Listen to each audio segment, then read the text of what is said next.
Hi. అక్కడి పని అయిపోయింది కదా, ఈవినింగ్ రొటీన్ చెప్పేశాను. మళ్ళీ ఇంట్లో పని ఉంటుంది కదండి. ఇది మన ఛానల్, కొత్త ఛానల్లో పని కావుదా. పొద్దున ఎంత నీట్గా చేసి వెళ్ళాను, మీకు ఆల్రెడీ షేర్ చేశాను అనుకుంటా. సో మళ్ళీ కిచెన్ చూడండి ఎలా అయిపోయింది. ఆల్మోస్ట్ కొంచెం బాగానే ఉంది, బెటర్గా. ఎక్కడ సర్దేసుకుంటే అయిపోతుంది.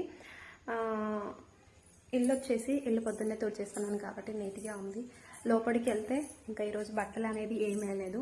బట్టలు అయితే ఆల్మోస్ట్ లేవు, రేపు సండే కదా, రేపు వేసేసి క్లీన్గా పెట్టేసుకోవాలి. వంట విషయానికి వస్తే మార్నింగ్ వచ్చేసి కందికట్టు చేశాను. రైస్ అయితే అయిపోయింది, కందికట్టు అయితే కొంచెం ఉంది. పాపడ్స్ వేసుకుంటే లేదా అంటే ఆమ్లెట్స్ వేసుకుంటే అయిపోతుంది. డిన్నర్ స్పెషల్ ఇంకా రైస్ పెట్టేసుకోవాలి వేడివేడిగా. కొన్ని లంచ్ బాక్సెస్ అయితే ఉన్నాయి, అవి క్లియర్గా చేసేసుకుంటే సరిపోతుంది. ఈరోజు కొంచెం తక్కువే ఉంది అనుకోవాలి. పోయింది, మాట పోయింది. బాయ్.